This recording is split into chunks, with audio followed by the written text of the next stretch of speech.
Welcome to the Scoop World Order. Apologize, we hit the wrong button there, but it is a Friday night and it's time to get rolling. The team is in Atlanta. Wow, this thing is really getting close. The hay is in the barn. The work week is over, and now it's nothing but getting relaxed in the hotel, having a walkthrough tomorrow, a little light stuff tomorrow, and then it's time to get ready to go on Monday. This is it's crazy. I mean, it's here. There are going to be player interviews tomorrow. I imagine they'll knock out their Thursday practice just to keep the normal pace going. I'd imagine they do that in the Benz Dome. I'm sure they'll have the security guys sweep it, because last time we were there when we played the Georgia Bulldogs, you guessed it, we found a camera and Buckeye Scoop reported it, and they acted like it was nothing, but I don't know. It was a tripod facing right at our sideline where our signalers were. So our security guys that swept the stadium found it, and I'm sure they'll be sweeping the suites again to look for any sort of tomfoolery.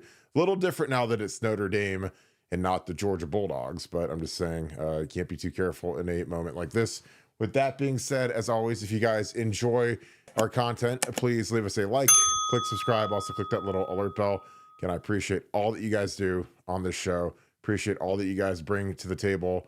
And in the comments, what are you guys doing for the game? Just curious.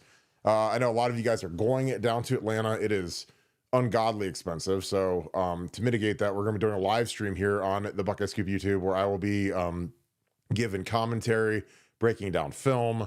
It's going to be awesome. Can't wait to do it Monday night with you guys. I will go through the first half, probably take a little break, walk around at halftime, then come back for the second half.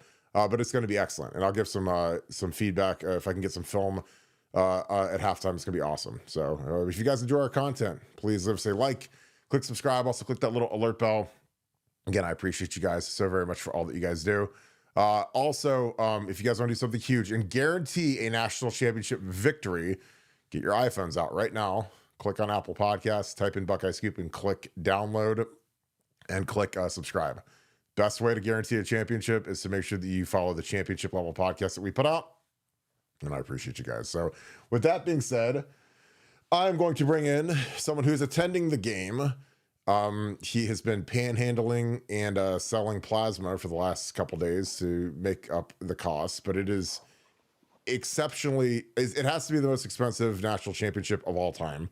But Nevada, your thoughts? The ticket market surged today, which is crazy. And again, that's why I tell you guys, wait till Monday, I'd wait till kickoff. I'd wait till the game starts, and I'd be buying my tickets for half these crazy prices. But what are your thoughts, Nevada? Because again, when Notre Dame gets in, and they don't get to come very often, and then Ohio State gets in, it's going to be a very expensive ticket. What are your thoughts on the market, and how are you feeling a few days out from the game? Yeah, well, the market, the interesting thing about the market is you've got two teams that are within driving distance of the venue, which is a little bit unusual. You know, if the game's out at the Rose Bowl or the game is down in Dallas or something like that, maybe a little bit more challenging, or even in New Orleans. But being in Atlanta, you know, that's drivable from South Bend, drivable from Columbus. So I would expect the tickets to peak, you know, today, because you've got, you know, people that have to make plans, and you got to remember the buyers are all, or the sellers are all going to be sitting there going, "Hey, the clock when the clock strikes 7:30 p.m. on Monday night, my ticket value goes to zero. So I've got to just play chicken and hold on and bet on your impatience." And so it'll be interesting to watch that going on there. But yeah, I know a lot of people heading down there. I'm heading down there with the family, and so there'll be 6 Nevadabucks in the building cheering wildly. And now I'm going to be texting with you probably during the game or something like that. So that will be big fun on top of that, because you'll be live casting, trying to, you know, maintain coherence to the thing while answering my texts on the. Maybe you can read my texts on the air while I'm sitting there at Mercedes-Benz Stadium. I'm What do going you to think? block you. I'm blocking No, you. don't block. Don't Blocked. block me. You're going to Don't be block getting me. nothing but green bubbles, baby. You're not going to get Don't, nothing. don't block me. No, I, I'll be going with rare insights on stuff like that. I'll be like, "Hey, what happened on that play? Hey, Kirk, what do you think? Hey, Kirk, buddy, what do you think? Kirk, Hey, Kirk." what happened in that play? What happened in that replay? It's like we should have stayed home like the rest of us. The rest I of us know. live casting. No, like we've been preaching. You know, if you really want to go, I mean, this is of all the ones, this is like a layup more so. I mean, I look back, people are like, well, they thought the Florida game was like, yeah, but they had Urban Meyer. That's way different than Marcus Freeman. And I know Marcus. I played with Marcus. Hell, I coached with Marcus in 2010. We were GAs together. So, I mean, I know Marcus very well, and I would buy my Ohio State ticket. And I think that our staff is much better. I think our team is much better. And again, this is a team that has lost a couple games. So again, what does that matter? Well, they know if they don't bring it, they could lose. They've seen blood. You know, they're Max Bear from Cinderella Man, or they're Ivan Drago, where the first time they see blood, you know, when they're like the undefeated powerhouse, all of a sudden they don't know how to handle it and they end up losing. Well, this team has already lost, which again, I said at the time, this is a huge advantage because these guys know, you know, that they aren't invincible and they aren't infallible. And again, I played on a team that probably thought we were a little better than we were. And, you know, and we acted like it, and we ended up getting smashed by a team that was hungry. And again, this Ohio State team is as hungry of a team as we've ever seen. And I think we're going to see that on Monday. These guys are not going to let us down. They're not going to, and again, not only are they hungry and talented and everything else, but Notre Dame just isn't very good. Like, you look at them offensively, and, you know, they walked through a Georgia team that couldn't score on air because they have the worst skill positions I've ever seen in the SEC. You know, they beat Penn State because James Franklin is a moron and throws in the middle of the field. And again, I've said a million times, I would much rather play Notre Dame than Penn State. Much rather. Not even close. Not even in the same universe. Much rather play these guys because I think Penn State, even though Drew Aller is a walking turnover machine, they've got legitimate guys up front on their defense. I think they're healthier than Notre Dame. They've got two great running backs. And Notre Dame's got really good running backs. Like Jeremiah Love's legit. He's a good player. But I go through this depth chart, Nevada, and outside of their corner, who's excellent, Watts, I don't know who would start for us over the guys that we have on our roster. You know, I'm sure there's a couple, but there's not many. You know, there might be a couple guys up front, but they've, like I said, Riley Mills going down is a huge, huge advantage. You know, we're better on the D line. I think the O lines are both kind of, you know, they've battled attrition and they've hung in there, but my God, I love everything about where this thing's trending to, and I'm just really excited about what we can do Monday. And again, I think Ryan has got he's got an edge. And again, Ryan has taken his lumps in big games. And again, you know, as long as you learn, there's the old saying, you either win or you learn, as opposed to win and lose. And I think that that's something that's going to be a major issue for Marcus. Marcus has never coached in a game like this. Played in one. He was in that Florida game. He was in that LSU game right there next to me and lost those two games. So, you know, Ryan took his lumps versus Alabama in that game, you know, a long time ago. And yeah, I think that, you know, he's learned from all of the things that he's had to go through, and he's had a lot of tribulations that Marcus just hasn't dealt with yet. Marcus is relative, you know, 2 years as a head coach and not, or you know, 3 years as a head coach, not quite the same as what Ryan's dealt with. And Ryan ran into some really good teams. That Georgia team we lost to was really good. That Clemson team with Lawrence was really good. Marcus hasn't kind of seen this kind of a surge, so it'll be interesting. How else are you feeling, Nevada? Because I think that this is going to be, I just, you know, I don't see how we lose this one. And again, I've been wrong before, but not often. And I just think that the way that this team has really gathered momentum, I mean, they're like a hurricane hurtling towards the beach at this point, because they are, we're fast. We've got a great plan. I think the fact that Notre Dame loves to play man defense kind of plays into, like, when Chip Kelly's at his zenith, it's usually when we're going against these teams that like to play man, and he can run guys around, shift them, motion them, get guys all discombobulated, and then that frees up JJ. I mean, because Oregon likes to run a lot of man, and it was painful to watch their defense try to go against Chip's offense. But how are you feeling a few days out? Well, first thing, couple of fun facts. One, Max Baird, you did a little Cinderella Man reference. You know, his son was Jethro Bodine on the Beverly Hillbillies. I don't know if you knew that or not. Who was married to Jessica Alba? He was not married. No. He was married. No, he was not married to Jessica Alba. He wasn't. That's Nevadabuck's girl, man. Don't be talking about the girl right now. She wanted to come to the game, but the market priced her out of a ticket. That was sad. Yeah, it was too expensive. I'm like, Jessica, hey, let's go to let's start get a start at Applebee's. Let's start at Applebee's. Exactly. Work our way up. 2 for Tuesday. But serious question now. Okay, Ohio State. The way the season's gone, the way everything's unfolded. You know, I think what are we 13-2 right now? Yeah. Would you rather be 15-0 with Ohio State on a roll going into this thing, or would you rather be 13-2 with Ohio State going into this thing? 13-2. I mean, that gives me so much more confidence that if we would have beat Michigan and beat everybody. Now, again, it's different when you're playing Notre Dame. And again, obviously, people are going to say, of course, you want 15-0 because that means that you beat Michigan. But I wouldn't change anything about what this team's been through and the way that they've played the playoffs and the edge that they have and the mentality that they have. Because I don't, because I mean, I'm telling you, 15-0, man, when you're undefeated and you're down this stretch, it's is this the best team ever? And they start comparing you to the 2001 Hurricanes and the 19 LSU team. And, that starts happening, the 04 USC Trojans, they'll start. And when you lose too, you're obviously out of that conversation. And again, I like that these guys have lost. They've experienced pain. I mean, the fan base turned on them in a bad way.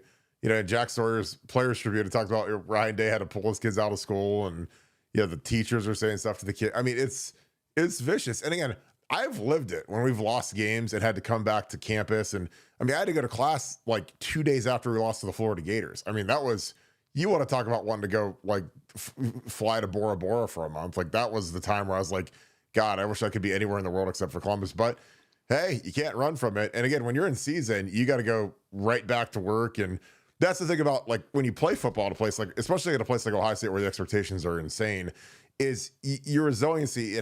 You can't roll over. And again, that was the thing that, Nina Day talked about. She got interviewed in a really nice piece that 10 TV did, where she said, Ryan had this look in his eye where he said, I'm going to fight my way out of this. And I'm like, look, I've been there. In 06, when we lost to Florida, the hardest part about that game, that was kind of like our version of that Michigan game from this year, except we didn't get to play next week. We had to wait till September to play. So we had to sit around for 9 months and just get bushwhacked by the fans and by everybody, because again, it was like this level of expense for the ticket, and people bought private jets, or not bought, took private jets out, bought suites. Cause again, it was locked in as like, oh, this is a cinch. Florida's not very good. They lost and they didn't look real good all season. And then, like I said, we show up and Ted breaks his leg and we do about everything bad that you can do, turn the ball over, just play terrible. And we lose. So, but again, the thing that's great about this team is they got the big playoff where they get to get rolling again and have a shot. Like the 06 team, man, we lost it. It was everybody scattered. Everybody went their separate ways. And that was a long 9 months, man. Because I was coming back and all my boys, Gonzo was gone, Troy was gone, Pittman was gone, Teddy was gone, TJ Downing, Daddish. We lost a lot of good players I looked around and we had no starts returning on offense at all. I think I had more starts than the rest of the offense combined. I'm not kidding.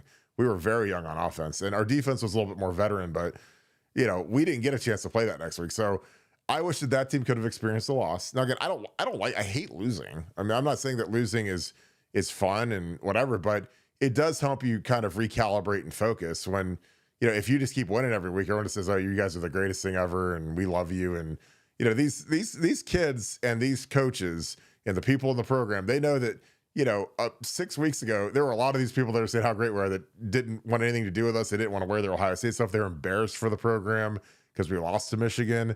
And again, that's why I always make it a point that when we lose to Virginia Tech or Michigan or Purdue or Clemson, whatever, I wear Ohio State stuff the next day. I look like Brutus Buckeye walking around. Because again, I don't run. I've got 2 degrees. I got a tree next to the stadium with my name on it. I was a captain. So I make it a point to wear this stuff because I know when everybody's scared, oh my God, if I wear my Ohio State stuff, someone might say something to me at Costco or whatever. I don't care, And again, those kids know that. Those parents know that. They know that I don't waver. Neither does Nevada. I mean, you should hear the comments I get from the people that matter, the players and the parents, and to say, you guys are the only guys that didn't just absolutely destroy us and cancel the season and whatever. And I was like, well, yeah, because you guys are still the most talented team. Even if you guys lose to Michigan, we're still the most talented team. Had a bad day, a terrible day, bad play calling, things went against us. But, if you line up against anybody, we can beat anybody. And we have. We've beaten 3 teams that are better than Notre Dame on our way to play Notre Dame, in my opinion. I'd rather play Notre Dame than Tennessee. Just from a current roster. Oh God, all day, every day. I don't see it, but that's just me.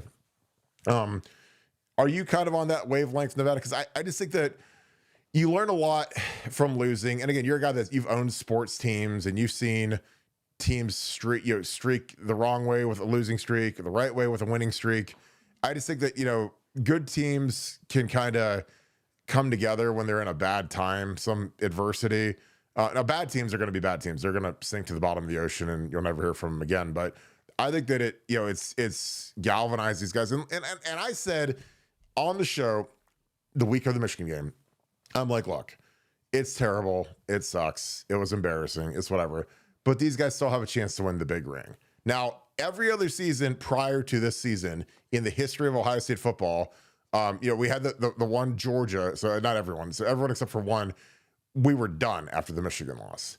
This time we're right in it, and we're in the top 8 or whatever, and we had a chance to make a run, and we have. And sure as can be, we're the favorite to win, pretty heavy favorite to win, and we're playing a team that's frankly not as good as 4 of the teams that we've already beat on our schedule.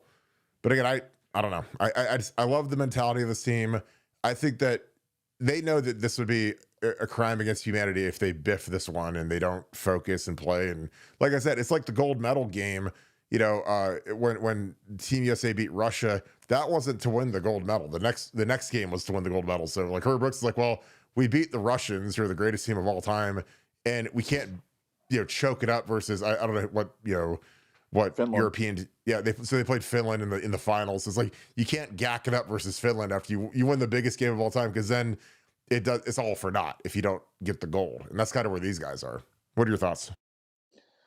Well, yeah, and I think when we were saying this, I think a lot of people were, I don't know, feeling we were rationalizing or coping or whatever. But it's like when you're part of teams, there are 2 benefits you get from losing. There's only 2 benefits you get from losing. One, you mentioned galvanizing the team. There's no question with great teams, good teams, it creates kind of a us against the world kind of mentality. Bad teams, like you said, are going to go to sink to the bottom anyway. So there's nothing that's going to help them. But with good teams, this can really, kind of create a bunker mentality where they, supreme focus, get on, eye on the prize, and drown out all the negative reactions and just kind of, play for each other. That's the first one.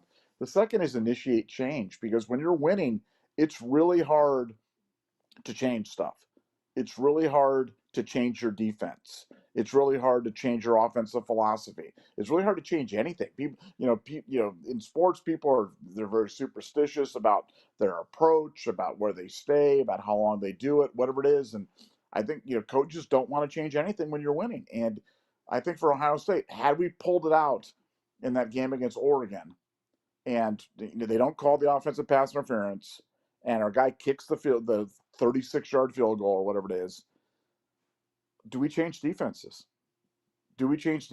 Do we have a come to Jesus, change our defensive philosophy, go to a more pressure package, or do we keep playing the same way we were playing in the Oregon game? I think I don't think we change. I don't think we change. I think we keep playing what we were, and I think that was flawed. I think the defense was not nearly as good as it could be as they are now. So, I've talked about this many times. I put it up on the board many times. So I talked about the Jocko Willenick good thing about how there's always good in a bad situation. But for the Buckeyes, man, I know it's painful, and I hate losing the Michigan game, and I hate it. And I'm not saying that it was. I'm not glad they did, but I'm glad we're here.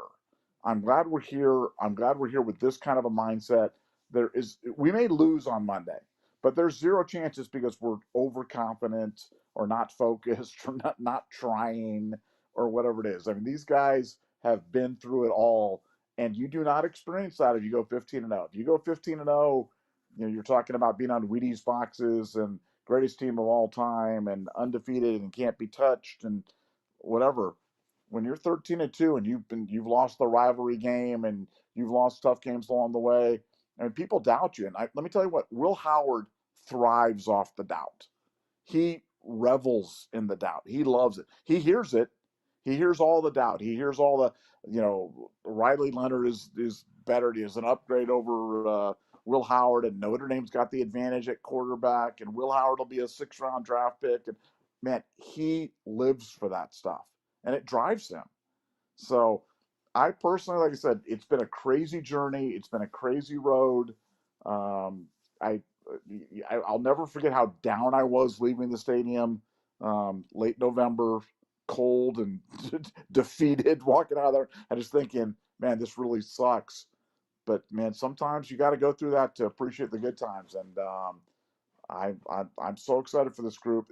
This is a special group. I know we say that sometimes, but they're not all special. They're not all like this group. This group, win or lose on Monday, is a really special group of Buckeyes. I'm not saying I've never seen anything quite like them, but they're different. They're different. They got different kids. It started last December when they all came back, and we can write it off and say, oh yeah, NIL brought them back and this and that. But I think it was more than that. I really do think it was more than that for a lot of them, and I think a lot of them just wanted to go out one more time with the guys. And yeah, the money helped. If it was a decision between NFL money and zero, I'm sure they would have gone the other way. But it's a special group of kids that I'm going to miss them. I'm going to I'm genuinely sad that this is the last time I'm going to see them. But let's send them out with a championship. It's the right way. It's the right way to end this story. Well, I'm going to touch on something that you talked about earlier, where you talked about how, if we don't lose to Oregon, do we have the drastic change to the defense where we more pressure, different fronts, kind of what's morphed into what we have now, where, again, there was a time early in the season where people were complaining about pressure and sacks and why don't we get to the quarterback and blah, blah, blah, blah, blah. And it's like, now all of a sudden, like with the new defense, I mean, we get a lot of pressure, and we're getting after the quarterback big time and forcing turnovers and sack fumbles and sack fumble touchdowns. I mean, all the stuff that you dream of on a great defense.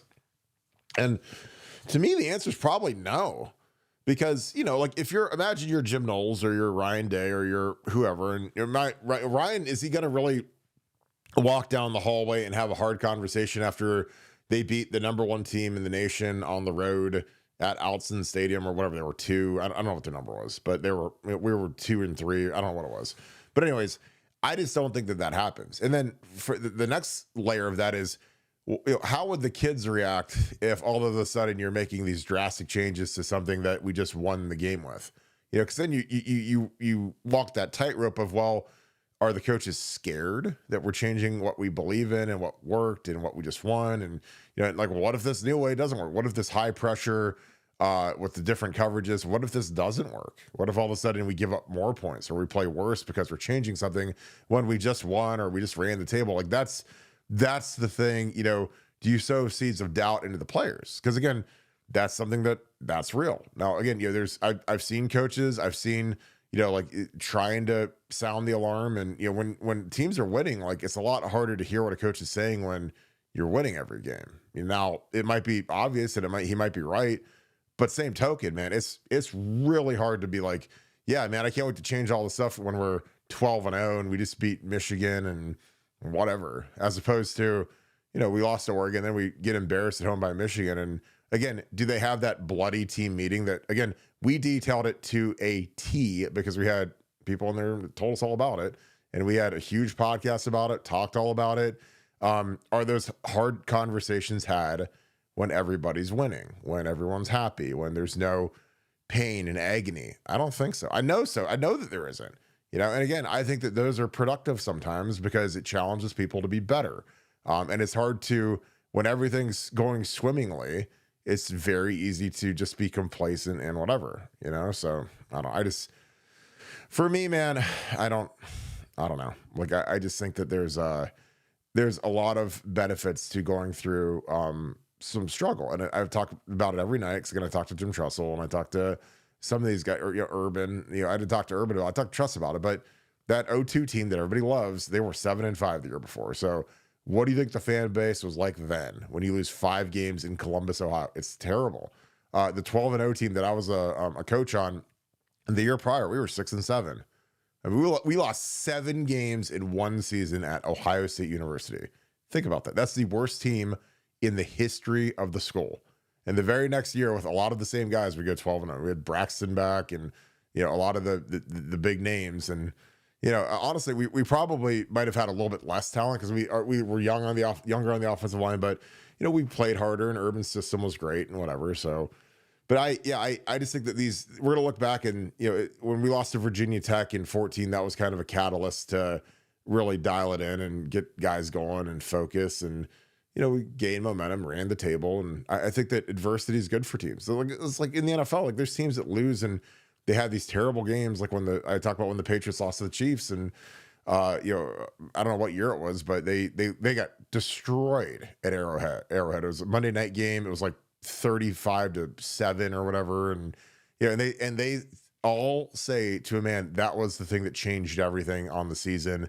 Then they ran the table and they won a Super Bowl.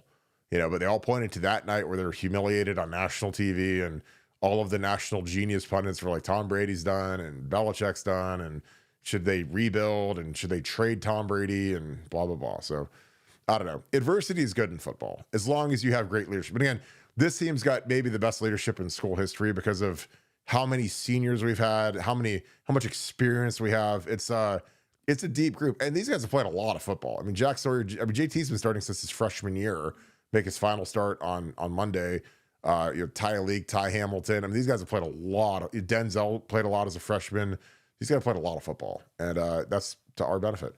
Nevada, any other thoughts that we could dig into some super chats?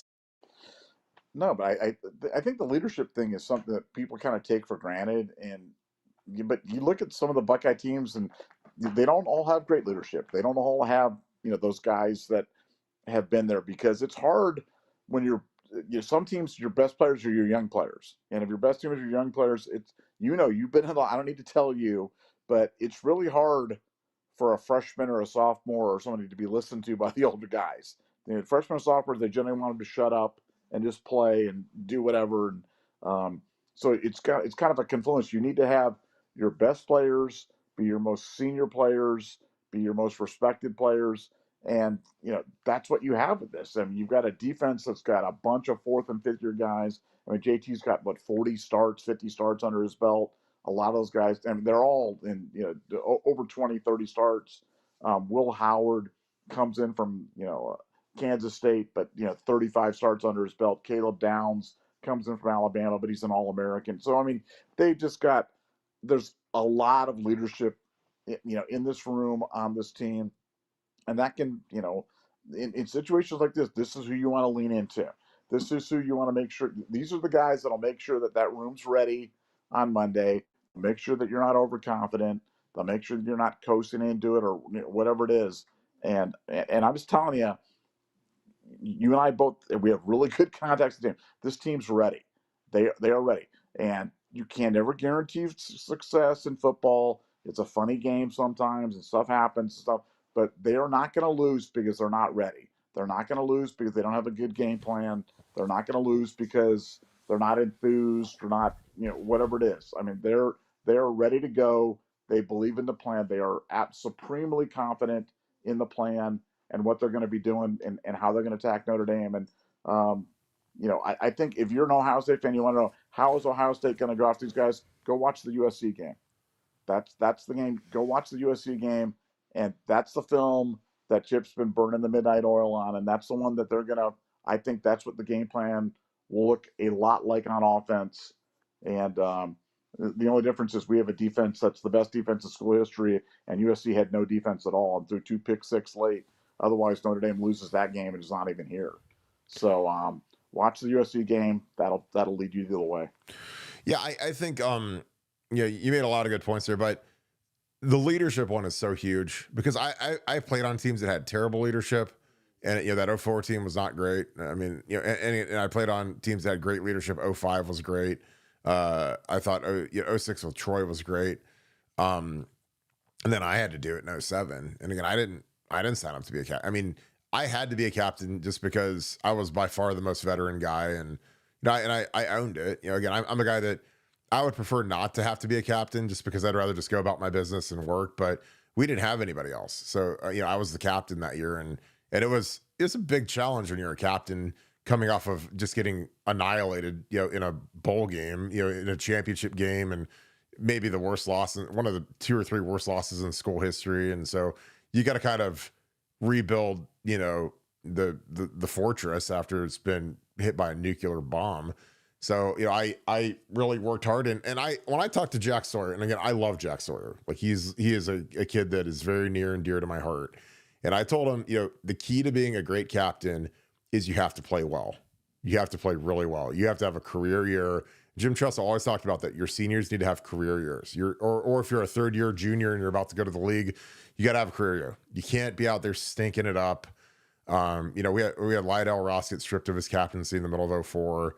And again, he did some stupid stuff, and so he lost his captaincy. So I mean, that was kind of what we were dealing with, and we had some guys that just didn't play great. I mean, they didn't put up the statistics that they should have, and if you're out there getting cooked while you're a captain, it's not going to work. I mean, you have to be the example. So I mean, does that mean that you have to work out a lot longer and make sure that you're in great shape and make sure that you're winning all the sprints and make sure that you're not losing your pass protection reps and you're dominating in the running game and whatever? Like, yeah, I mean, there's a lot of pressure on you that doesn't come if you're not a captain. Now, obviously everybody has to play well, but when you're one of the guys wearing the C, I mean, everybody's going to look at you and, again, if I can't get up and talk in front of the team after the Thursday practice, if I'm out there sucking, because it's just not effective, because I don't follow guys like that. If you're not dominating, then I can't follow you. It just is what it is. It's hard. So I don't know. Like for me, man,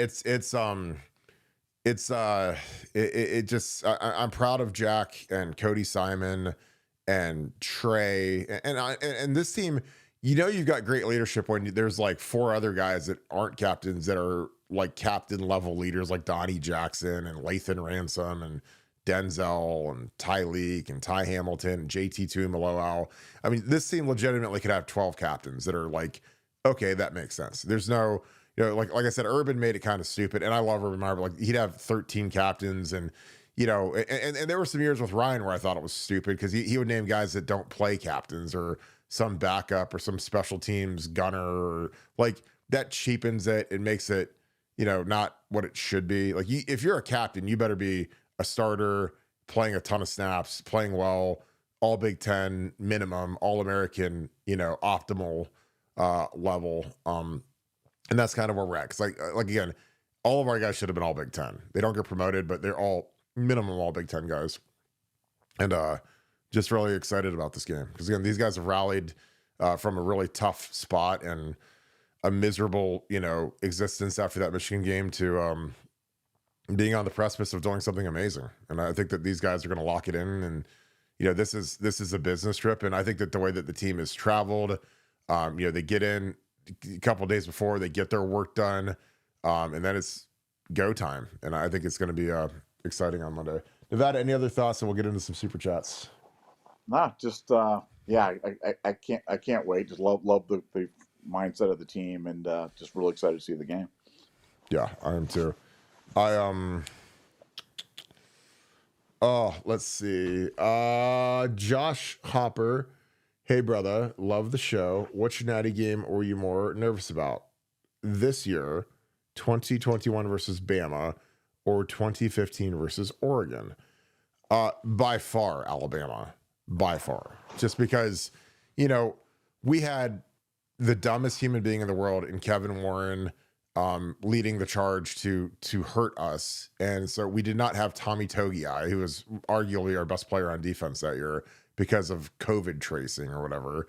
So I was nervous leading up to that because the SEC was at full strength. They weren't going to hold out their good players because, again, the SEC was running laps around us because we weren't a bunch of, softies where we're like, oh, well, this guy might have been contact traced, so we can't have our star nose tackle versus, a really good Alabama team, a really prolific offense, whatever. And so I don't know.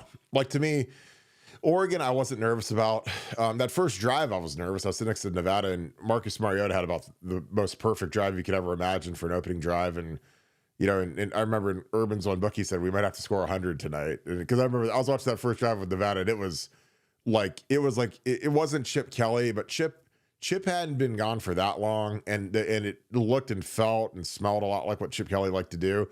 And I was like, man, is their offense efficient and good and quick and, but again, I always say, let the defense settle down and There's a lot of emotion, and they're probably all out of gas because they're that first drive's hard, man. You're in a dome stadium, loud. I mean, it like saps your energy, and you have to like, kind of like recover. I know that sounds weird, but dome stadiums are tough. I mean, you got to really hydrate. I don't know what it is, but you like get exhausted quicker in the dome, especially early in the game. But once you get into the flow of it, it doesn't really matter.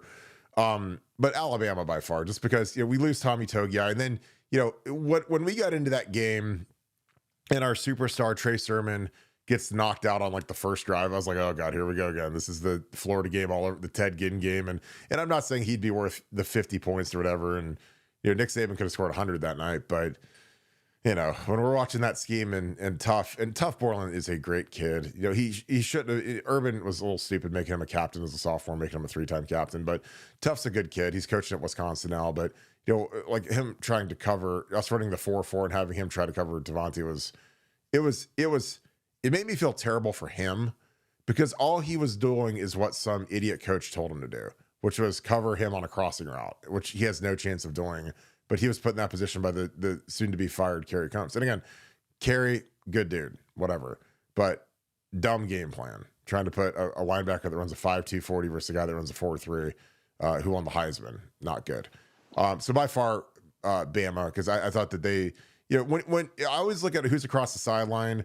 And so, this year, Marcus Freeman, again, I know Marcus, and I think Marcus has done amazing things for his age and young coach, whatever. And then Mark Helfrich was the Oregon guy, again, whatever, versus Nick Saban, who's Darth Vader. Totally different levels in terms of what you have to be ready for and the preparation, and and how good are they winning these big games, because Nick Saban's as good of a big game coach as has ever lived.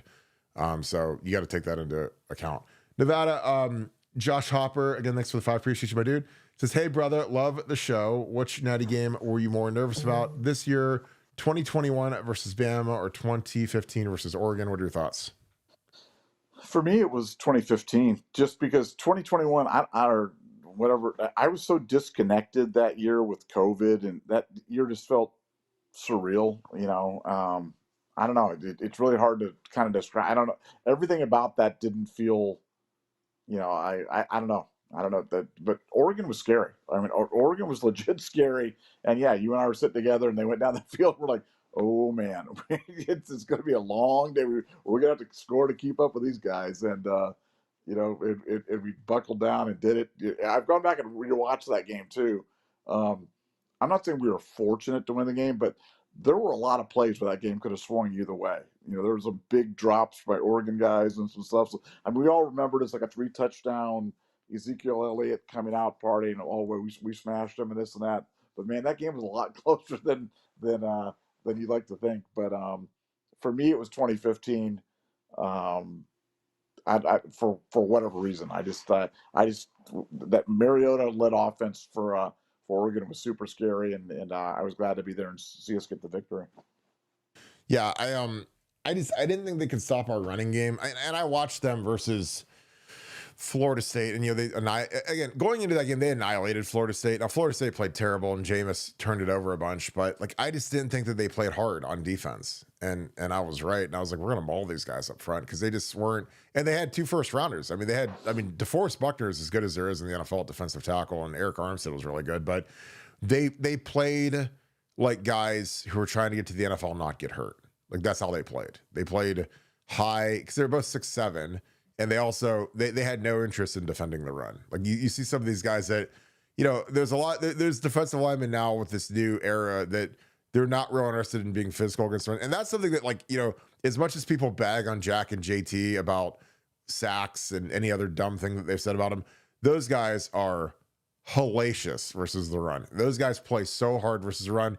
And that's something that frankly doesn't show up in the stat sheet when they're, squeezing a gap, taking on a guard, shucking a guy, when you watch JT on the toss crack at the very end, the play that Caleb Downs and Ransom made it on that, I think it was 2nd down on the goal line. For one, Lathan Ransom is a dog. Lathan Ransom should be a first-team All-American. He's a dog. He beat the Outland Trophy winning left tackle, who's going to be a top 5 pick. That guy was responsible for Lathan, and Lathan killed him, finessed right past him, rallied to the ball. And then JT, the guy that was trying to pin JT, he just jacks him with his hands and just shucks him on the ground and goes and rallies the Bucks. Again, with Caleb, Caleb didn't get the guy down, but he started the deceleration, and then the guys rallied to the ball. And it was like, I mean, if there's like a defensive play that you could hang in the Louvre, that would probably be it. Because again, Texas is on the 1 yard line, and they've got a lot of really good players, a lot of speed. And they decided, well, we're going to run a toss crack and have our Outland Trophy winning left tackle, who's a top 5 pick in the draft, lead the way into the end zone. And our guys just weren't having it. And I was like, this is the best defense in school history. I mean, Texas is really good, but our defense just is like, there's just no chance, and there's a great meme. Let me see if I can find it real quick, that talks about how it's got all these screenshots that someone on Twitter did it, where it's like all of these 1st and goal from the 1 yard lines that we had versus Michigan and Penn State and some of these other these teams that we ran into, and it was like all of these resulted in 0 points, and I was like, oh my god, and it's just, I don't know. I think it resulted in 7 points for Ohio State. Oh yeah, exactly, because Jack ran that one back. Yeah, Try to see if I didn't text that to you, but it was just like, people just don't realize how good this defense is, and it's going to be something where, and again, I don't give a crap about next year, because next year is next year, but like, I mean, like, this is a defense that we're going to look back on and be like, we should have enjoyed this more, I think, because like these guys are so good, and it's like, I watch it, I'm like, oh my god, like I mean, you're just with that defense, like if you're Chip Kelly, like you can kind of do whatever you want, because if you screw it up or turn it over, do whatever, these guys are going to keep them out of the end zone. And that is, you want to talk about, making life fun when you're like Chip. Here it is. I found it. Let me toss this on the screen real quick. But it's Oregon, and it's Nebraska, when it was 14-9. Again, it's all these like clutch situations that are just incredible. And again, whoever did this on Twitter, credit to you, because this is really good. And it says like the combined result of these pictures is points for Ohio State, and it just shows like where we're at on the field. Like it shows, Oregon, like look where we're at, 1st and goal, 3rd and goal from the 3. So we had 1st and goal. And this is where we held them at the very end to give us a chance to try to win the game. This Nebraska game, when things weren't going too hot, and they get down in there and hold them out of the end zone again. The Michigan 10-10, 1st and goal from the 3 yard line. Jack makes the incredible interception, the incredible play. This Penn State game where they have 4 shots from the 3 yard line, and we repel them and keep them out. And then finally, obviously, it was this past game. But I mean this, and this is this is gonna sound like hyperbole city, but we're never gonna see anything like this again. I've never seen anything like it in my life at any level of football, where these guys just refuse to buckle in the red zone. And it's special, and it's because of the leadership, and a lot of it's because of Tyleek too. I mean, Tyleek is, when you've got those interior, Tyleek, Caden, your Ty Hamilton, when you have those interior guys that you can't move, it really makes it hard to play offense, because you're like, well, we could try to run a gap scheme and try to cram it in there, or try to run like an ISO or whatever, like a straight ahead run, but our guys can't win versus those guys individually. Because again, Jim Knowles ran bear, which bear is where you literally cover up everybody. You put your nose guard on the center, you put a D tackle on each guard. Every gap is covered with bear, and he ran cover 0, which is straight man to man. And then you basically have 2 free hitters that are in the box that can go, which is Caleb Downs, and usually Cody, who can go get wherever the ball goes, and they run as fast as possible, go kill the guy and knock him down. So, unless you run the quarterback, you're literally outnumbered versus that defense. Now, that's why you got to have great receivers. That's why you got to have JJ, because JJ's got to be able to win when it's 1-on-1 on the 1 yard line. You have to have a route where he can cook a guy and you throw it up in the air and he dunks on him. So, but yeah, Texas didn't have that guy. Any thoughts on that? I'll go to the next super chat. No, it's ironic that there was a large segment of the film called "To Fire Knowles," and we're sitting there talking about the greatest defense in the history of Ohio State. And a lot of people wanted to fire the coordinator, so I just kind of chuckle. But I'm going to give everybody gets grace now. Everybody gets a pass. Everybody, But I mean, that was a very everybody popular knows that Nevada has receipts. He should be called Receipt Buck. Well, no, but after the Oregon game, that was like such a popular take. Like, I mean, just like, fire Knowles, we done. It's like, oh my gosh, boy, so many people are stupid. But it's really bad. Because, like I said, I always liked, I think that, where you always have to remember, like, where did you come from? Like, what was our defense like before he got here? It's like, oh my God, terrible. Not aligned. Guys didn't play hard. Guys weren't running the ball. If you don't play hard for Jim Knowles, man, he's just going to pull you. You're going to stand there and watch the game next to the GAs, down on the sideline signaling. Like, he doesn't put up with anything. And his lever is, if you don't want to run to the ball and you don't want to play hard, then you're going to watch. He'll put someone else in. He doesn't care. And again, I love that. I think it's great. David Furnace, thanks for the 20. Appreciate you, my friend. Purchased my tickets yesterday. Congratulations. 10 years ago, my youngest son and I were in Dallas for the big win, and we're going to Atlanta. Very exciting. Go Bucks, Nevada OH. Yeah, it's going to be incredible. It's going to be amazing. Like I said, the people that are going, like, you won't regret it. Like, you never forget being at a game where we win the national title. And like I said, this is the year to do it, because we're not playing, a loaded Georgia team or a loaded, like, I don't know if there's any of those teams that are going to be left anymore with NIL. But versus Notre Dame team is going to be incredible. And I just, this team's a team of destiny at this point. And I said after that Michigan game, like, look, these guys have a chance to be the best team ever. If they run this gauntlet, which they're about to, I'm like, 4 straight top 10 wins, like, all on the road or all neutral site. Like, that's crazy, including the number 1 team and Texas. I mean, they didn't, they beat Texas in Texas, and it's just nuts when you look back and see this run that these guys are on. But hey, good for them. I mean, great team, great kids. They deserve all of it. Nevada, your thoughts. Again, you're in Dallas.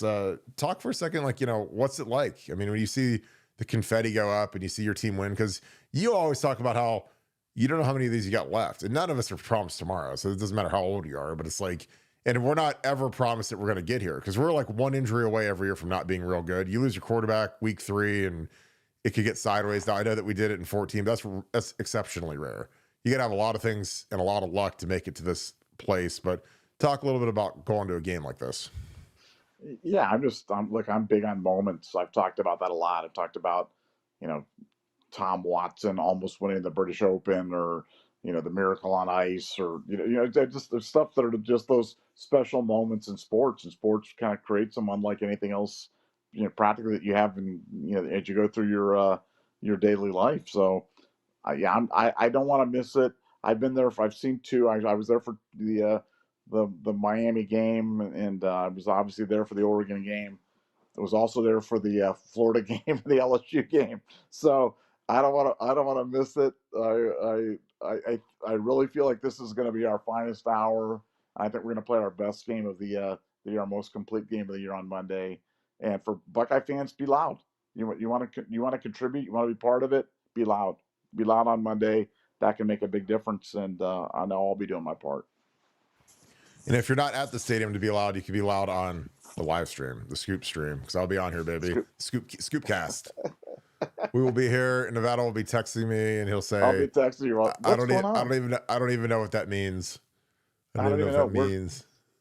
Oh yeah, I don't even know what that means. I can't find Jessica. Where's Jessica? I'm looking for her. Jessica used one of the good tickets that you had to buy. Not your tickets. I'm done. She's sitting in a suite somewhere. Exactly. Yeah. Poor, yeah. She's passed you the buck, baby. Yeah, Dave Mathis, thank you for the 5. Thank you for being an Ultra member. Any chance that we get a Kirby Smart type of pregame speech from Day? Super excited and to start cooking for the game of games. Go Bucks, the OH Nevada. I mean, the pregame speech is always pretty lit for games like this. I mean, I still have Urban's pregame speech from the Michigan game, because I knew it was the last game I was going to coach, and it was pretty epic. It was pretty wild. And it was something that I love forever and ever, that I've got that speech, because he was off the chain. And Ryan's going to have something cooked up for this. I don't know if it's going to be Kirby, but it doesn't really matter. The thing about a pregame speech is it has to be authentic. It has to be you. You can't be copying somebody. You You got to be you. And again, like for a game like this, like you don't need much pregame. None of these guys need any motivation at this point. This is running the marathon and you're at 26.1 and you've got that last 0.1 to go to clinch it and win it. And the last thing you want to do is fall down on your face and look like a bozo. So these guys are going to be locked in. Like I'd be so excited to be playing a team like Notre Dame. Because again, like I had to play Florida with Urban Meyer, which sucked because Urban's obviously one of the best coaches. And congrats to Coach Meyer for getting in the Hall of Fame. Glad that I could contribute to that by you beating us in the desert. And then I had to play LSU in Louisiana, which sucked because they were good. And our problem is we just didn't play good in either of those games. So Ryan's had these guys playing well. And again, if you don't turn the ball over and you take care of it and do whatever, then you've got a really good shot to win this. So. But yeah, and also what's on the menu? You said you're going to start cooking, put it in the chat. I'd love to hear what you guys are cooking for the game. But yeah, I'm sure Ryan he'll have these guys loaded up and ready to go. It'll be great. Jimbo, what is up, my man? Travel safe. Jim Duschel, who is a great human being and is big on the PGA Tour, says he's the guy that told me that Tiger Woods is a humongous Ohio State fan, largely because he likes to bet on them and we always cover, which is great. So Tiger was asking for some inside info on this game. So we were talking a little bit earlier today. So Duschel, I love you, my dude. Kirk, can you explain the difference between the new counter blocking compared to zone blocking? Of course.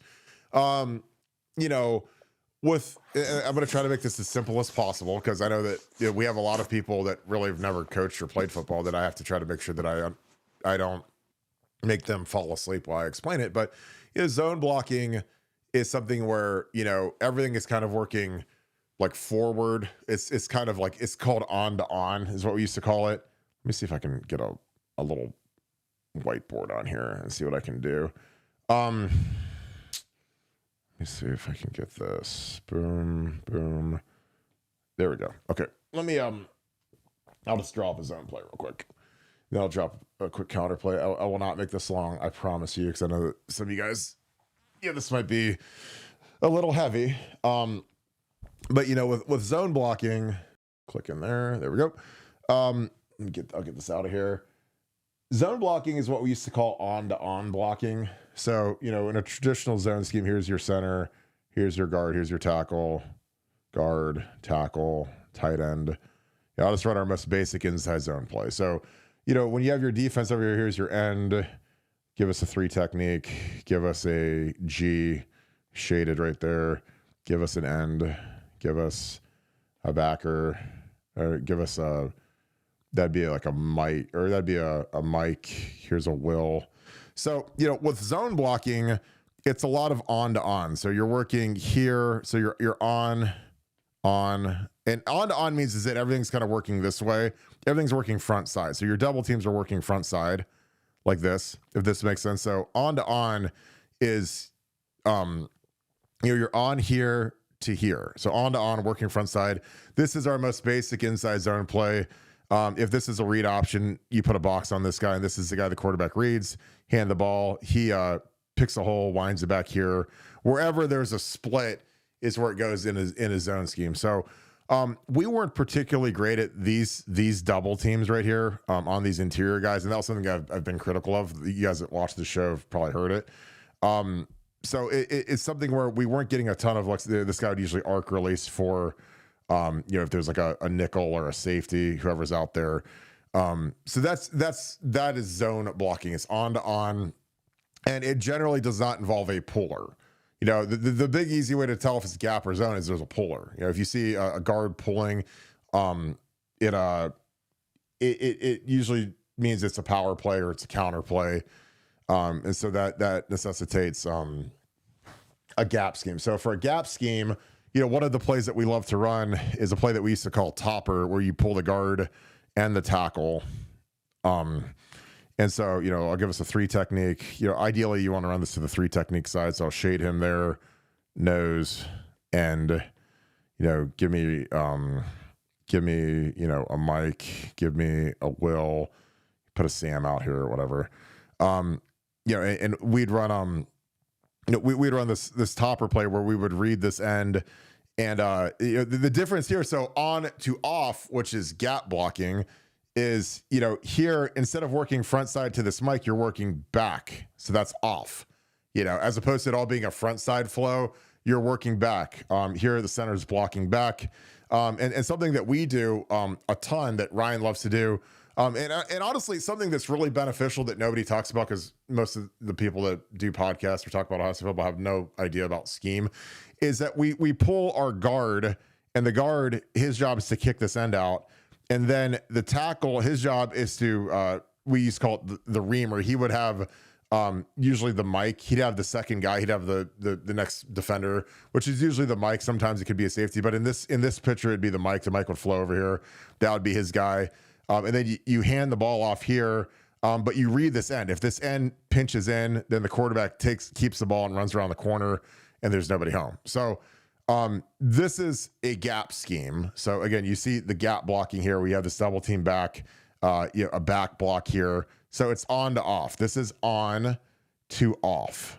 So I know that some of you guys probably fell asleep during this explanation, but that's the difference. So when you see guys pulling, if you guys want to be really smart at your national championship party, you can say, oh, there's the gap scheme that we've instituted and we're running a lot of.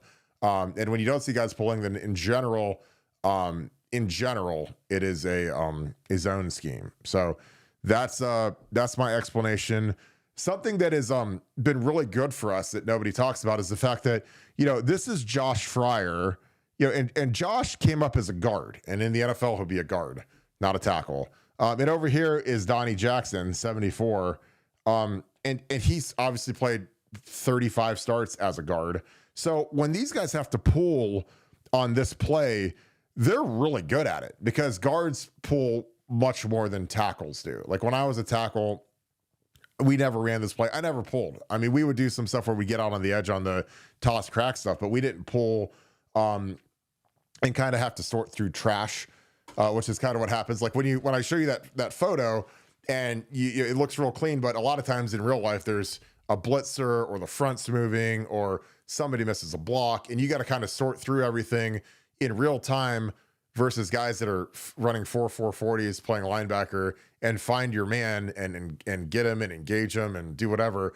And when you've had all the reps of doing that as a guard, it makes it a lot easier because you're just used to pulling all the time. So when you go off the tackle, you're like, oh, I'm pulling. Like it's like I'm playing guard again. So, but traditional tackles don't pull very often. Like we didn't pull DeWand a lot, didn't pull Paris a lot, but Paris, that was one of the big benefits to Paris Johnson playing guard for that year in 21 is that he had to pull because he was forced to play guard because we had DeWand and Nick Petit-Frere as our tackles.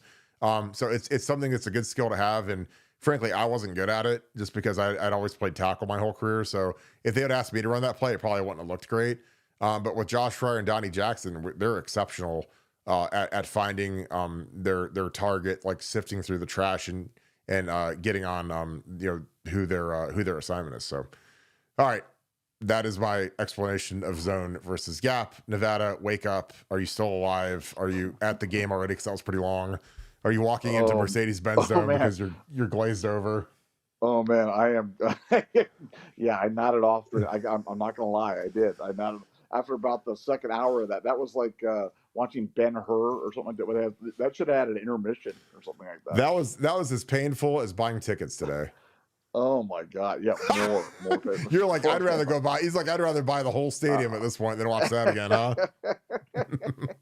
Well, they asked, so it's like I tried to do it quick, but man. That was a quick little expose. And wow, I appreciate Jim Dushel said he's going to ask me that. I was like, well, I don't know how to show. I mean, I can show it better than I can tell it by a little whiteboard, but hey. The people asked, and I taught them. And if I taught one person how to learn the difference between zone and gap, then I did my job. It's like I'm like the old teacher. If I made the difference in one person's life, not named Nevada, because Nevada's going to be a scumbag and make fun of me for the rest of the show. Oh man, I'm tired, and my DoorDash is cold now because I thought I ordered my DoorDash to be here for 7:30 or for 8:30, and we're still going because you had to talk about. Like you're Vince Lombardi or something, like, dude, you'd be like, Kirk, there's a reason you didn't make it in coaching. It's because all your players fell asleep during the meetings. You're trying to say, well, there's a seal here and there's a seal here. We're going to go right up the alley. We're going to go right up the alley. And then I put my little hat on, I got my little trench coat on, and it's like, yeah, there we go. God. Oh, yeah. Wow. Whew. Mm-hmm. That was quite an explanation, Kirk. Thank you for that, man. I just want to thank on behalf of everybody out there. I want to say thank you for that was awesome. Thank you. I saw the numbers just plummeting during that. Like I was watching the live numbers, like just like jumping off a cliff. You know, like it was like that. But for the people that are into that stuff, they're just like, oh, this is great. That's great, awesome. This is awesome, man. When I got to go to bed at night, I can just put on Kirk explaining the difference between zone and counter, and all of a sudden you'll be like, wow. Zone and gap. Here we go. I don't need Unison anymore. I got Kirk's explanation. Yeah, you don't have to play like the rain music on YouTube anymore. You can just listen to me talk about zone versus man, zone versus gap scheme. So, wow. All right. Do you have any other comments? Genius boy. No. Keep it moving. Keep it moving. You're gonna miss your flight to Atlanta, aren't you? Oh my goodness. Wow. Super nerd, thank you for the. Are you driving? You're probably driving, aren't you? Because you're like Chevy Chase, basically. Yeah, I got to pick up kids all over the country and then figure it out. So I got a lot of kids to kind of shepherd in. You know how that works. But are you driving it, or are you gonna fly in? Fly. Oh, look at you, fancy pants. After that drive to Green Bay, you're like, I'm never driving again, ever. Never driving. Never again. Super Nerd, thanks for the 10. The coaching staff graded out as losers at the Team Up North game. I think most would agree, but I wasn't angry at Ryan, only disappointed. The last 3 games are an almost uncanny improvement. One more time, Nevada OH.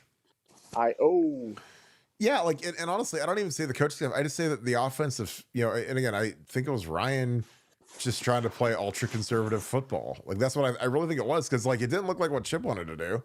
It didn't look like anything Chip had called all year. And I mean, it's hard for me to be mad at Jim Knowles when our defense is playing this heroic effort and keeping him out of the end zone. Like, I don't know how I blame the defense, because they did all they could, short fields all day and keeping them out of the end zone. And our offense it was just pain. It was painful to watch.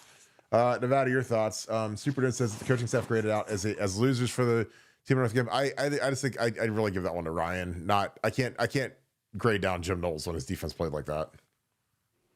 Yeah, no, that was definitely. I mean, you like to say it's a team game, but the offense and special teams just laid the egg that day. But as we talked about earlier in the opening, man, I am not sure we are here if we don't lose that game.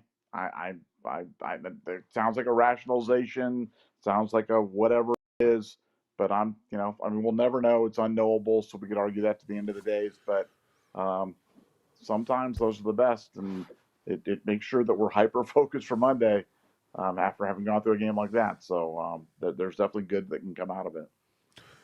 Paul Lewis, thank you for the 50. Hi guys, Urban goes 12-0. We don't get to play Notre Dame for the title, which we would have won. Now we get that opportunity.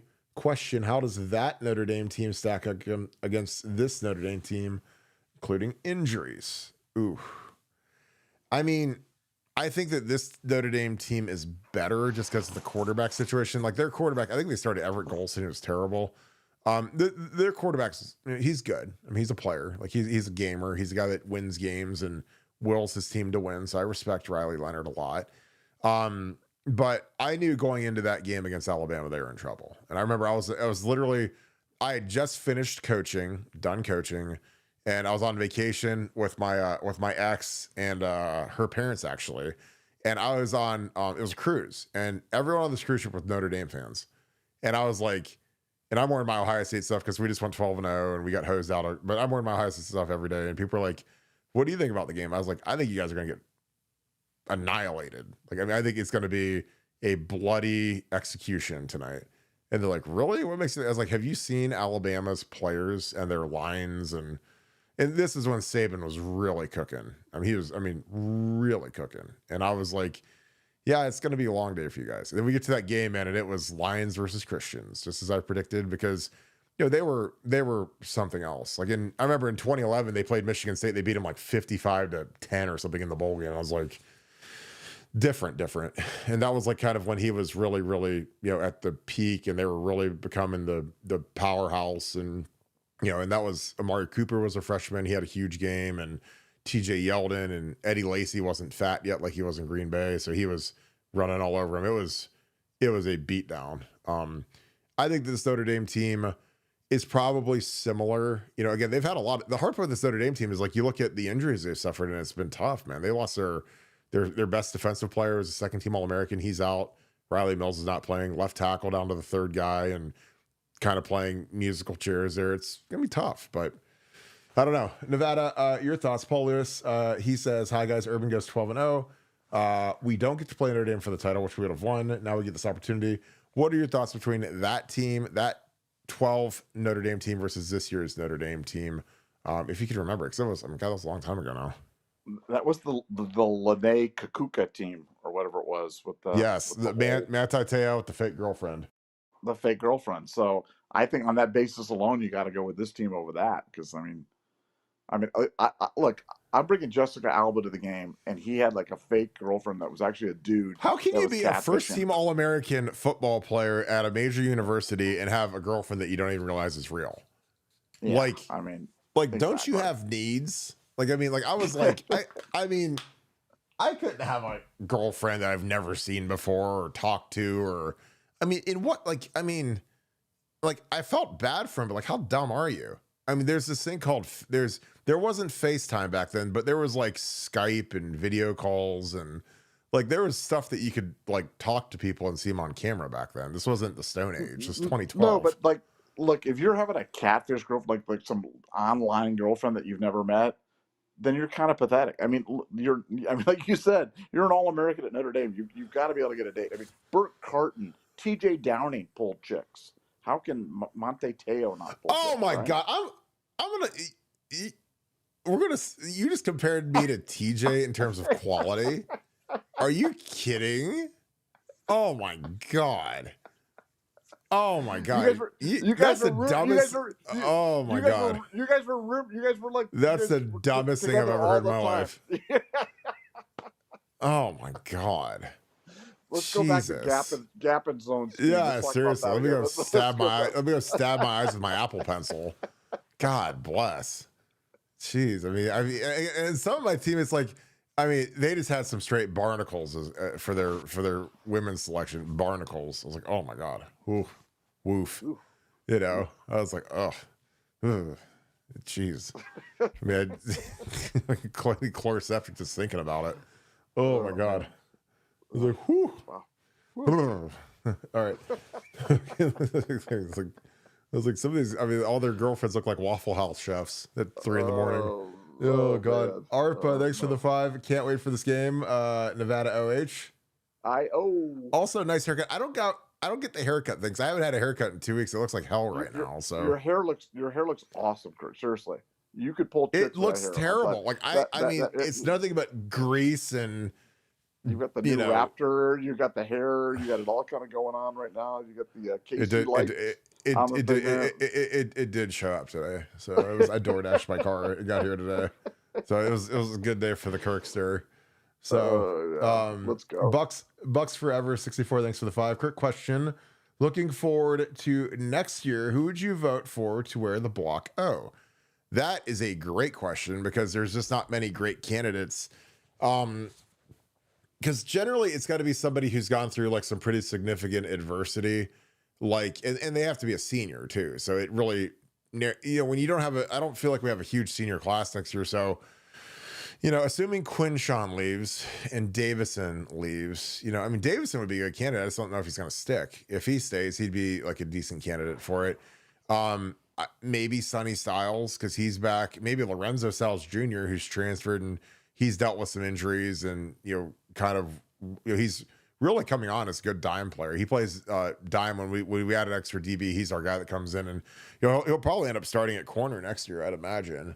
If Denzel and Davison both take off. But, offensively, we don't have any seniors on offense. We really don't. On the offensive line, we don't have, our interior guys all have extra eligibility.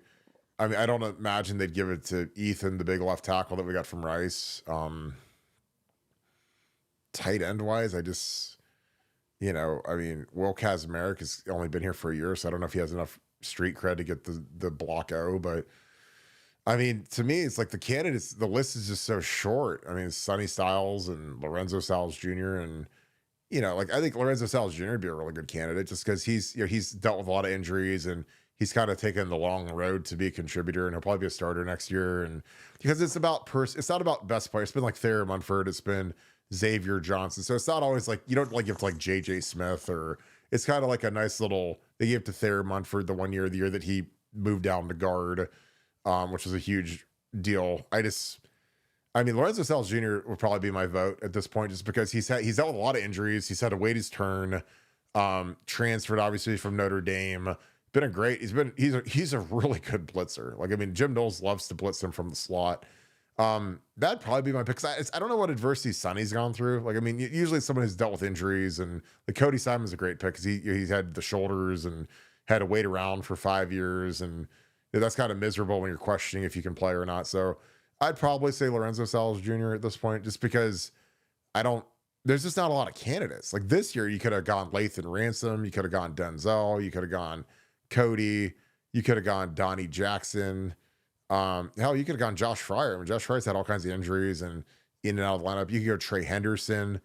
But I don't know. And again, I think part of it is, I wouldn't want to give my number up if I was, a position player and I was attacked. If I was Trey and he's used to wearing that 32, like, I don't know if I'd want to give that up for a 0, but that's just me. But it is kind of like a bone for a guy who's been through something. So I'd probably say Lorenzo Sales Jr. But again, that's just my thoughts. You have any other thoughts, Nevada? Well, yeah, I mean, because I've looked at that Black Oath things and you talked about it, and I don't see anything that it has to go to a senior, but maybe I missed that. I just thought it was just about. Well, I just think that every single one's gone to a senior so far. Well, so it's only been like 4, but I was thinking Carnell Tate, considering what he's gone through. I mean, he'd be a good candidate, especially if he might leave early. But I don't know. Like you said, they've given it to a senior every year, and do you want to give it to a guy and potentially have to give it to him 2 straight years? I don't know. Like, again, it's not. We're about to play for the national title, so it's an interesting question. Kirk. Somebody just asked a question. I just reading the thing here. They wanted you to explain gap and zone scheme right now. Can you explain the difference in gap and zone scheme for everybody? Well, hang on. I've got this telestrator doohickey right here that Nevada. I gotta I expense this iPad and let me get my mileage out of it. I break down film and I do telestrations to put everybody to sleep. But hey, they asked, I told. So zap and go. That's gonna be a T-shirt. Zap, or it'll have my little drawings on there with my little pen. Zap versus going Buckeye Scoop family, little American flag. That'll be fire, Just because you can't do it doesn't mean you're allowed to make fun of me because I can. Zap. Dude, Kirk, honestly, when people start talking about like gap zone press monkey 714 bear coverage, I'm like, I don't have any idea what they're talking about. I really don't have any. And I call you all the time. I'm like, what does bear zone monkey press mean? I'm like, you don't know half the time what it means. So it's like, come on. Well, because some of it's made up and some of it's completely stupid. Like when someone says that they can play 0 hole coverage, like cover 0 is straight man-to-man across the board. Like you can play 1 hole. 1 hole is when everyone's man and there's a deep safety who's not man. Obviously, he's middle of the field playing. But you can't play 0 hole. Like cover 0 means literally straight man-to-man across the board. Period. End. That's it. So when one of the gurus says that they're playing 0 hole, and again, I even called Zach on that one because Zach being a receiver guy and dealing with all the coverages, I know fronts and blitz is better than he probably does because that's all I really love to study. And he knows coverages and that kind of stuff better than I do.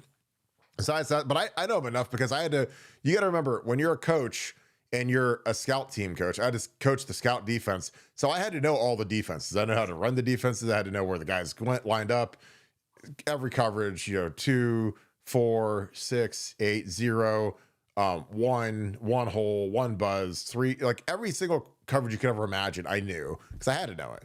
But, I was making sure there wasn't this crazy new thing that, I don't know, whatever. But yeah, Jim Dushel, thanks for the 20. Sorry, Nevada. Jessica Alba and I wanted to hear Kirk's explain it as we have a glass of wine together. Oh, Nevada knows that that's not true. Nevada knows because he just spent $20,000 on tickets for Jessica Alba to sit there and put her feet up at the Benz Dome. The Benz Dome. Indeed. Yeah, exactly. I'm so excited.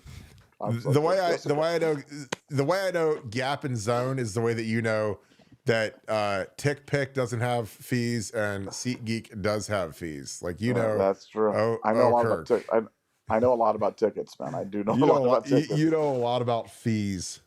I do. This is true. All right. Oh, here's a good one. Bob Server introduced. Why do we never see Nevadabuck's face? Normally it's because he's eating during the show. He's got his DoorDash in front of him, and so when he hits so mute, not true. yeah, These and lies. he's got like his lies. spaghetti. He's got SpaghettiOs on, and he's just like shoveling it. Plus, he doesn't know how to turn a camera on too, so it makes it even harder. I don't even know what that means. I don't even know what a camera is. It's like what are we talking about? You know, so like again, Nevada, who is he is excellent and a genius in a lot of regards, but technology, he is literally Cro-Magnon man. But wait a second. No, I want to push back on the idea that Nevadabuck has never been on camera, because Nevadabuck has been on camera. He did reveal himself one time, and this was probably a year ago. That was the 25,000. Now, ironically enough, we're coming up on the 35,000 subscriber episode, which promises to be mayhem for sure. But that's coming up. Which matches what Nevada paid for 3 tickets today. Congratulations. Oh, dun. Oh, yeah. Tip your waitress. I'll be here all week. Carnival cruise ship comedian Kirk Barton live at 6 o'clock and 8 o'clock. Go the opposite of your dinner seatings. Oh my goodness. Kirk live from the buffet on the cruise ship. Let's ride. Yeah, let's ride. So yeah, that's why we don't ever see him, because he's usually eating SpaghettiOs.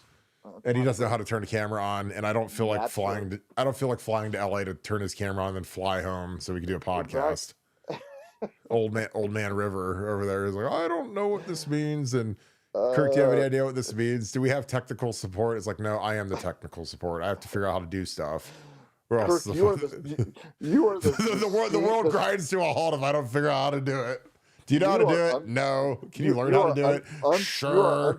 You are unbelievably versatile, dude. I have just broadened you out. Like, you can't be like a piece of clay, and now you know how to do so many different things, Kirk. Think about it that way. I know you came to me. You came to me as well as a lump of clay, and you are still a lump of clay. It's like you're still a big square. It's like I can't do anything. It's funny because it's true. It's funny because he's not really clay. He's a glob of cement. You can't. Let me get my little chisel out and try to get it going. It's like, oh, I can't do nothing. He is what he is. You know. Oh my God. He came to me as a lump of clay, and he still is a lump of clay. I am what I am. Yes, you are. Oh my God. One big Bucks fan next to the deuce. We need Nevada's prediction since it's Friday. Nevada, is this bumped back because it's a Monday game? Are you going to do it on Sunday? I got to do it on Sunday, man. I got to do it the day before the game. We've been doing. He's got tradition, man. He's superstitious. We're going with that. We've been winning with that. We're going with that, and that's the day before the game. You will definitely get the Nevadabuck prediction for sure. Before Nevadabuck meets up with Jessica Alba in the lobby of the hotel, and they go and stroll down the wonderful scene that is Freak Nick. He's gonna take Jessica Alba Freak Nick for the first date. That'll be great. What is this? It's like, wow, these people are. This is fun. If you've never been to Freak Nick, I was there. I was there for a weekend for Freak Nick in Atlanta. I was there. Like 1993. I was there in Atlanta for Freak for the entire weekend, man. It's like the scene in Animal House where they go into the club. That happened. That happened. That actually happened. I was there. Do you mind if we dance with your dates? I was advised not to leave the hotel room from a Thursday to a Monday. I took room service and one. Do not leave the hotel room. You'll get HIV. Seriously, I was told not to leave the hotel room. I'm not kidding. Oh my God. So could you imagine? Do not leave the hotel. That happened. Did you just have no idea that it was there? You just happened to be passing through, and they said, "Oh, by the way, this is going to be pretty wild." Well, we were playing. We had a hockey game there, so I'd come with the team. We were playing a hockey game, and I didn't realize why we had that type of a gap. And I was like, oh, this is great. Be in Atlanta, have a nice weekend, have some fun. Knew some people there, and it was Freaknik, and I was there. Nevadabuck was right in the middle of Freaknik. Those Slovakians are probably loving that, man. They're probably walking out of the hotel like, what is all this? Like, you know, they're from like the Eastern Bloc of Europe. And yeah, like, you've never been to Freaknik. You need to Google it. Google Freaknik. That was. Oh God. Ooh, man, Not safe for work. Not safe. No. Nevada's not safe for work material. All right, Nevada, let's wrap this thing up so you can get your mind right for Atlanta. Any final thoughts? Team's ready. Nevadabuck's ready. Going to give a good show. Hopefully everybody's going to get down there and make some noise and have a good time. But we'll keep monitoring, what we're hearing, and we'll have another show tomorrow. So we'll get after it. So we're going to keep monitoring if it's going to be zone versus gap. Kirk's going to go. Yeah, Kirk's going to do zone versus gap part 2 tomorrow. Tomorrow night. Part 2. So make sure you gather the kids around the radio, like the old days or something like that, like the old radio shows, and Kirk's gonna explain gap versus zone 2. This is gonna be awesome. I'm gonna dress up like Charlton Heston. It'll be like the 10 Commandments. It'll be like a 6-part series on NBC. The 10 Commandments. I'll come walking down there. I'll like my stone tablet. And I'll be carving out this is zone on my stone tablet. Nevada will be the burning bush. And they'll say, Kirk, stop talking about it. Everybody's dead. No, sir. No. Just like Lombardi. We're going to make a zone here. We're going to make a zone here. We're going to make a seal here. And we're going to make a seal here. And we're going to talk about the same play, the Packer sweep, for 7 hours straight. Oh, my gosh. Yeah. That's so awesome. Jerry Kramer, Fuzzy Thurston, Jim Taylor, Paul Horn. We got it done, baby. That's all that matters. So, all right, let's wrap this thing up before we're delirious. Appreciate you guys kicking with us on your Friday night. Hope you guys had a great time with us. Appreciate you guys. If you guys enjoy our content, please leave us a like, click subscribe, also click that little alert bell. Again, love you guys to death. Appreciate all that you guys do. Again, this has been an incredible run. A few days left of this team, so enjoy it. If you guys are going to Atlanta, make sure you travel safe. We'll be doing a show each and every day. For those of you that are like me, they're not going to the game, we will be watching it live together, baby. The Scoopcast will go live right at kickoff, and we will go through the whole game and give you guys my commentary. It'll be synced up with YouTube TV, so I'll try to make sure that if you guys are on different, Spectrum or whatever, Fubo, whatever you guys have, I'll try to make sure that you guys know exactly where it is, so you guys kind of keep it synced up with us. So as I'm talking, not giving anything away. So if you guys want to ensure that we win a national championship, get your iPhones out right now. Click on that purple podcast app. Click on Buckeye Scoop, and then click subscribe. Again, that would be absolutely awesome, and we appreciate all you guys that are doing that. So with that being said, thank you so much, Buckeye Nation. Thank you, Scoop family. We will talk to you guys tomorrow. Hope you guys have a great rest of your night, and I'll see you guys at 7:10 tomorrow. Go Bucks.